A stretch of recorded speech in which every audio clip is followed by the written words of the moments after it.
Welcome, brethren, for the study of today. We'll be diving in the book of Romans, chapter 12, verse 1. It says, I beseech you, therefore, brethren, by the mercies of God, that you present your body a living sacrifice, wholly acceptable to God, which is your reasonable service. Living sacrifice unto the Lord. Indeed, the Apostle Paul writes and says that God's desire towards his children is for us to present a living sacrifice unto him.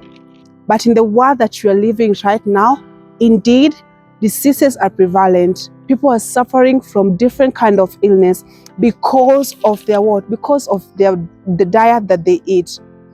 And to eat, we can never present our body as living sacrifice unto the Lord if we are sick. And God is never pleased whenever we present to him dead or dying sacrifice unto him.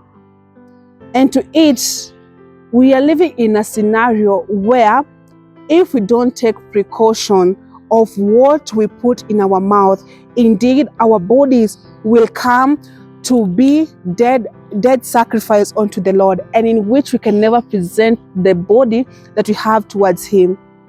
And indeed, God had a plan from the beginning of creation, where he writes and says that, indeed, I've given you every herb to be of food, so that you may eat and may you prosper also in health. Don't you think that indeed it's God's desire that his children may prosper in health, that indeed we may render to him a living sacrifice to him? Indeed, it's God's desire. In the book of Genesis chapter 1 verse 29, it says, and God said, I have given you every herb that yields seed, which is of the face of the earth, and every tree whose fruit yields seed. To you indeed shall be for food.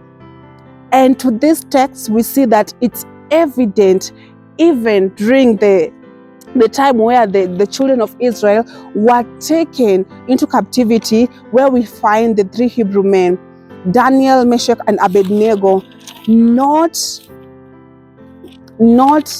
they did not bow down to eat of the food of the Chaldeans, because they knew what food God had ordained from the beginning for them to prosper in health and present their body as living sacrifice. I'm going to read the book of Daniel chapter 1 verse 8. It records and says, but Daniel purposed in his heart. So when it comes to health choices, one has to purpose from the heart.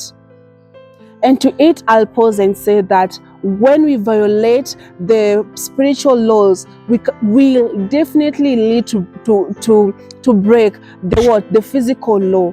And the physical law, these are the laws that indeed guide our health. And to it, I'm going to read and it says that, but Daniel purposed in his heart that he will not defile himself with the portion of king delicacies. Wait, let's pause there. What were the king delicacies during this era when the children of Israel were held into captivity? I'll continue. Now with the wine which he drank. Therefore he requested the chief of the eunuch that he might not defile himself. And do you know that the food in which the Chaldeans had given the children of Israel were wines, were flesh, and other things were defiling the living body of the Lord? But we have these people who stood for their principle and purpose to present their body as living sacrifice unto the Lord.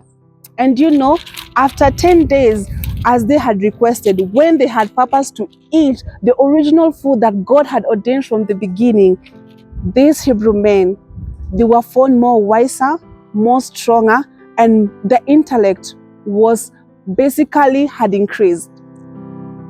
And to it, we can say that it's God's desire, even in the last days, that we may sanctify ourselves, both spiritually and also both physically, for his glory.